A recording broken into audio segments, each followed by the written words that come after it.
देखिए, आज कांग्रेस की वर्किंग कमेटी की मीटिंग थी। उन्होंने कुछ प्रस्ताव अर्थात रिजोल्यूशन पारित किया है। रिजोल्यूशन को हमने भी बड़े ध्यान से पढ़ा है और मुख्यतः जाति जनगणना को लेकर जिस प्रकार की एक भ्रामक स्थिति को उत्पन्न कराने का प्रयास कांग्रेस पार्टी कर रही है, बड़े स्पष्ट रूप से भारतीय जनता पार्टी कहना चाहती है कि दशकों तक, टू बी स्पेसिफिक 6 दशक तक कांग्रेस पार्टी और उनके घटक दलों को भारतवर्ष की राजनीति में मुख्य धारा में रहने का मौका मिला।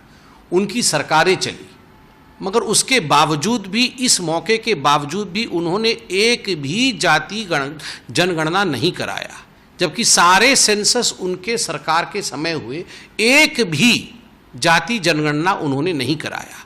हमारे सरकार के समय पहला जाति जनगणना होने वाला है, फर्स्ट सेंसस। ये एकमात्र सेंसस हम कंडक्ट कर रहे हैं और उसमें हम कास्ट सेंसस ला रहे हैं।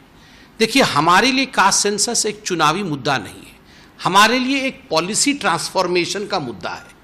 हम जाति जनगणना के माध्यम से, माननीय नरेंद्र मोदी जी ने ये चरितार्थ करके दिखाया है अपने जीवन में कि जो कुछ भी वो करते हैं वो हमेशा पॉलिसी ट्रांसफॉर्मेशन के लिए करते हैं, जिससे अमूलचूल परिवर्तन सामाजिक न्याय के लिए जनता के जीवन में हो। और आप देखिए, इस जनगणना में भी नॉट फॉर पोलराइजेशन, ये समाज में पोलराइजेशन के लिए नहीं, ये पॉलिसी ट्रांसफॉर्मेशन के लिए मोदी जी करा रहे हैं। हमारी सरकार के बहुत स्पष्टता के साथ ये कहा है कि यह चुनावी मुद्दा नहीं है, यह मुद्दा नीति निर्धारण का है। गरीबी हटाओ, गरीबी हटाओ, गरीबी हटाओ, इससे सबसे ज़्यादा नारे अगर किसी ने लगाए थे गरीबी हटाओ के, तो वो कांग्रेस पार्टी ने लगाए थे। ये पंडित नेहरू ने गरीबी हटाओ कहा था, इंदिरा गांधी जी ने गरीबी हटाओ कहा था, राजीव गांधी जी ने गरीबी हटाओ कहा था, सोनिया गांधी जी ने गरीबी हटाओ कहा था। मगर गरीबी हटाने का काम यदि किसी ने किया है तो वो नरेंद्र मोदी जी ने किया है। कुछ दिनों पहले ही वर्ल्ड बैंक ने मोदी जी के पक्ष में यह विषय रखा कि जिस प्रकार 17 करोड़ से अधिक लोगों को मोदी जी ने गरीबी रेखा से ऊपर उठाया है, यह अपने आप में बहुत बड़ी बात है।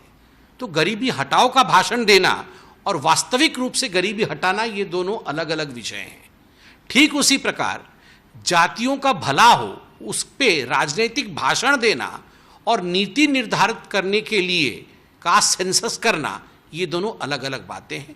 तो कांग्रेस पार्टी अपने पीठ को थपथपाना, यह काम बंद करे और मोदी जी का धन्यवाद करे कि भारतीय जनता पार्टी ने इस प्रकार का एक कैबिनेट निर्णय लिया है जो कर्पूरी ठाकुर जी और राम मनोहर लोहिया जी के सपनों को आज साकार करने वाली है और जो सामाजिक न्याय को वास्तविक रूप में अमली जामा पहनाने वाला है।